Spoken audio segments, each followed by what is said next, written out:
નમસ્કાર મિત્રો, વિડીયોમાં તમારું સ્વાગત છે। તો મિત્રો આજે આપણે જોવાના છે ગુજરાત માધ્યમિક અને ઉચ્ચતર માધ્યમિક શિક્ષણ બોર્ડ ગાંધીનગર દ્વારા જે તમારી એકમ કસોટી લેવાના છે તેમાં છે ધોરણ 10 વિષય ગણિત। તો મિત્રો એનું સંપૂર્ણ સોલ્યુશન આપણે જોવાના છે। તો મિત્રો એમાં ચેપ્ટર છે પહેલું, બીજું અને 14મું, એટલે કે વાસ્તવિક સંખ્યા, બહુપદી અને સંભાવના। તો મિત્રો એનું આપણે સોલ્યુશન જોઈએ। चलो तो मित्रों विभाग ए है, नीचेનું विधान साचું बने ते रीते योग्य विकल्प पसंद करी खाली जग्या पूरो। मित्रों एनो एक गुण है, नीचे आपेला अवयव वृक्षना आधारे x+y નું मूल्य खाली जग्या है। तो मित्रों एमां तमे जोई शको छो कि नीचेथी काउंटिंग करवुं पड़शे। 2 × 2 एटले अहींया आवशे 2, 5 × 2 = 10 एटले अहींया आवशे 10 अने उपर केटला आवशे 30 आवशे। केटला आवशे 30। तो मित्रों આપણે x+y એટલે 10 ને 2 12 આવશે। 10 + 2 એટલે જવાબ આવશે આપણો 12, બરાબર। પેલું ઓપ્શન આપણું બી આવશે। આગળ જોઈએ, ખાલી જગ્યા એ અસમય સંખ્યા નથી। મિત્રો અસમય સંખ્યા નથી। વર્ગમૂળ 41 નું વર્ગમૂળ નીકળતું નથી એટલે અસમય, 31 અસમય, 25 નું વર્ગમૂળ નીકળે છે એટલે આ સંખ્યા સમય છે એટલે આપણી જવાબ આવશે વર્ગમૂળ 25। 70 અને 125 ને ભાગતા શેષ 5 અને 8 મળે तेवो महत्तम पूर्णांक खाली जग्या है। तो मित्रों भागता शेष 5 અને 8 મળે તેવો મહત્તમ પૂર્ણાંક મિત્રો આમાં શોધવા કીધો છે આપણને। ચાલો ત્યાર પછી આગળ ગુસાઅ જોઈએ। 20a નો વર્ગ b અને 30ab નો વર્ગનો ગુસાઅ કેટલો? તો મિત્રો બંનેમાં કોમન કોણ છે? 10 કોમન છે। પહેલા 10ab, જવાબ કેટલા આવશે? 10ab, એનો જવાબ આવશે 10ab। સૌથી નાની અવિભાજ્ય સંખ્યા અને સૌથી નાની વિભાજ્ય સંખ્યાનો લસાઅ કેટલો? તો મિત્રો સૌથી નાની અવિભાજ્ય સંખ્યા 2 અને સૌથી નાની વિભાજ્ય સંખ્યા 4, એનો લસાઅ 4 આવશે। કેટલા આવશે? 4 આવશે। નીચેનું વિધાન સાચું બને તે રીતે યોગ્ય વિકલ્પ પસંદ કરી ખાલી જગ્યા પૂરો। તો લસાઅ 2x, 3x, 5x બરાબર ખાલી જગ્યા જ્યાં x એ ધન પૂર્ણાંક છે। તો મિત્રો એનો લસાઅ કેટલો બનવાનો? 30x। કેટલા આવશે? 30x આવશે। બે લસાઓ 3/4 પ્રમાણમાં છે અને તેનો લસાઅ 120 છે। જો બે સંખ્યાનો સરવાળો ખાલી જગ્યા થાય, લસાઅ 120 છે, તો બે સંખ્યા મિત્રો શોધવાની છે। તો બે સંખ્યા શોધવા માટે 3/7 × 120 આવી રીતના કાઉન્ટિંગ કરવું પડશે એનું, ત્યારે એનો લસાઅ મળશે। એટલે મિત્રો દાખલો લાંબુ છે અત્યારે, તો એને આપણે નેક્સ્ટ વિડીયોમાં જોઈએ, આપણે અત્યારે સોલ્વ કરતા નથી। લસાઅ જોવાના છે 23, 35 અને 46 નો। તો મિત્રો 23, 35, હવે મિત્રો આમાં 23 નો સમાવેશ થઈ જાય છે એટલે અહીંયા 2 રહેશે, એટલે 2, 35, 23 આટલે 3 નો ગુણાકાર એ આપણો જવાબ આવશે। 23 × 35 × 2 આ આપણો જવાબ છે। ચલો બે અવિભાજ્ય સંખ્યાનો ગુસાઅ, બે અવિભાજ્ય, તો ગુસાઅ મિત્રો એક જ આવશે કેમ કે અવિભાજ્ય સંખ્યાનો ગુસાઅ એક જ હોય છે।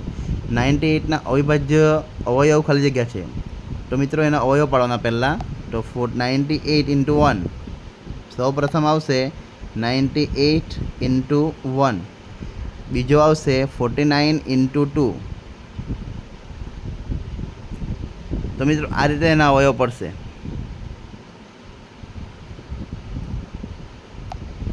ચાલો આગળ જોઈએ, નીચે આપણા વિધાન ખરા છે કે ખોટા તે જણાવો। ગુસાઅ 32 × 81 = 1। 32 અને 81 નો ગુસાઅ 1 છે, સાચી વાત છે એટલે ખરું આવશે આ। કોઈ પણ બે ધન પૂર્ણાંકો a અને b નો ગુસાઅ ઇન્ટુ લસાઅ ab, આ સૂત્ર છે ખરું છે।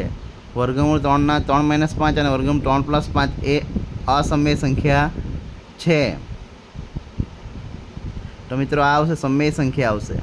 સમય અને અસમય સંખ્યાના સરવાળા કે તફાવત સમય સંખ્યા હોય છે। સમય અને અસમય સંખ્યાના સરવાળા કે તફાવત, તફાવત એટલે બાદબાકી, તો મિત્રો અસમય ખરું છે। 3.14 એ અસમય સંખ્યા છે, એ તો સમય છે મિત્રો, એટલે આ ખોટું। તો મિત્રો આગળ આવે છે દાખલા। તો દાખલાનો આપણે ગણતરી કરવા માટે નેક્સ્ટ વિડીયો તૈયાર કરતા છે, તો એમાં આપણે સોલ્વ કરીશું। તો મિત્રો તમે જોઈ શકો છો સૌપ્રથમ આ છે વિભાગ બી. ત્યાર પછી પ્રશ્ન 2 આવે છે. પ્રશ્ન 2માં તમે જોઈ શકો છો ચેપ્ટર નંબર 2. ચાલો તો એનું સોલ્યુશન કરી એક વાક્યનું હોવાથી. નીચે આપેલા આકૃતિમાં શૂન્યની સંખ્યા કેટલી? 1, 2 અને 3 છે. જવાબ આવશે 3. ત્યાર પછી સુરેખ બહુપદી p of x 2x - 5 નું શૂન્ય કેટલું? તો 5/2 આવશે. દ્વિઘાત બહુપદી p of x - x² + 3x + 4 નો આલેખ ખાલી જગ્યા મળે.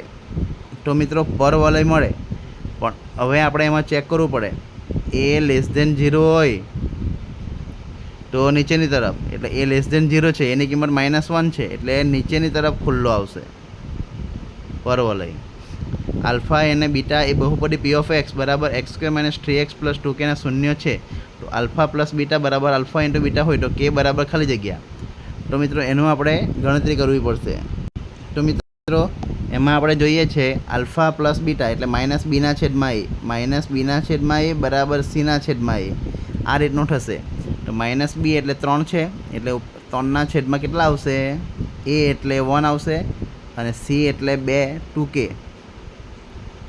ઇન્ટુ a એટલે 1 આવશે એટલે 3/2 આવશે. કેટલો જવાબ આવશે? 3/2. આ જવાબ આવશે તમારો મિત્રો. p of y બરાબર y - y ને ખાલી જગ્યા વાસ્તવિક શૂન્ય છે. તો મિત્રો એમાં આવશે જવાબ 3. કેટલો આવશે? 3 આવશે જવાબ. આગળ દ્વિઘાત બહુપદી ખરા ખોટા છે મિત્રો. દ્વિઘાત બહુપદી p of x બરાબર x² - 3x + 2 ના શૂન્યનો સરવાળો ખાલી જગ્યા સરવાળો -3 છે. તો મિત્રો શૂન્યના સરવાળાનું સૂત્ર છે -b/a આવશે.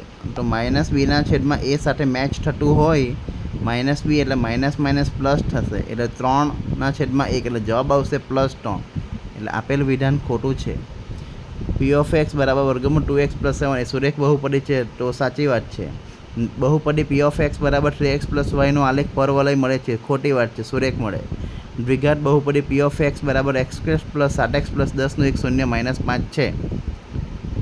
5 × 2 = 10 -5 સાચી વાત છે. દ્વિઘાત બહુપદી p of x બરાબર x² - 25 માં x નો સહગુણક -25 છે, તદ્દન ખોટું.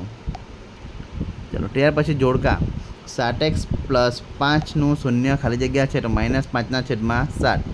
x² - 2x - 8 ના શૂન્યનો સરવાળો -b/a એટલે 2 આવશે.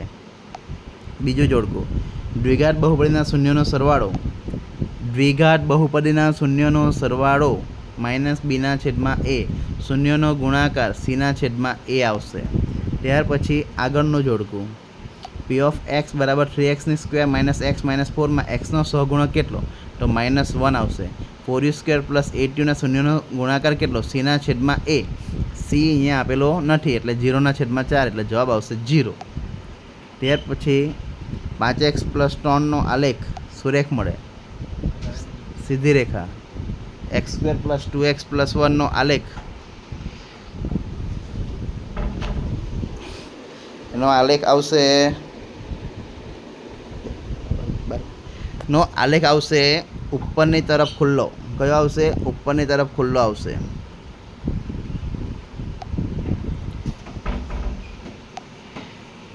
y + 3 ના શૂન્યની સંખ્યા એમાં આવશે શૂન્યની સંખ્યા 1 આવશે સુરેખ હોવાથી. x² + 3x - 4 ના શૂન્યની સંખ્યા 2 આવશે. ત્યાર પછી આગળનું સોલ્યુશન આપણે નેક્સ્ટ વિડીયોમાં કરીશું. તો મિત્રો આ હતું આપણું ધોરણ 10ના ગણિતનું પેપર. તો મિત્રો તે પહેલાં આપણે આ જોઈ લઈએ. Alpha plus beta plus gamma એનું આવશે -b/a. આનું આવશે -c/a અને d/b. બરાબર. ત્યાર પછી આવે પ્રશ્ન નંબર 3. સંભાવના છે એક સમતોલ પાસાને ફેંકતા તેના પર યુગ્મ અંક આવવાની સંભાવના કેટલી? યુગ્મ એટલે બેકી સંખ્યા, એટલે બેકી સંખ્યા એટલે 2, 4 ને 6 1/2 આવશે. 2 સમતોલ પાસાને ફેંકતા તેના પર અંકોનો સરવાળો 9 મળવાની સંભાવના કેટલી? 9. 2 સમતોલ પાસાને ફેંકતા તેના પર અંકોનો સરવાળો 9 મળવાની સંભાવના કેટલી? તો મિત્રો 2 સમતોલ પાસામાં આપણે જોઈએ 3, 3, 6, 3, 3, 6, 4, 5, 5, 4 એ રીતના કાઉન્ટિંગ થશે. બરાબર. ત્યાર પછી જેનિલ અને શિવાંશ બે મિત્રો છે. મિત્રોનો જન્મદિવસ એક દિવસે આવવાની સંભાવના કેટલી? 1/365. પી of A plus P of A bar is equal to 1. કોઈ પણ ઘટનાની સંભાવના ન ખાલી જગ્યા હોઈ શકે, -0.-1 ના હોઈ શકે. નીચે આપેલા વિધાનો ખરા ખોટા છે કે તે જણાવો. પી ઓફ એ 3/4, તો પી ઓફ એ બાર બરાબર 1 - 3/4. 4 માઇનસ એટલે 4 - 3 એના છેદમાં 4, 1/4 આવશે.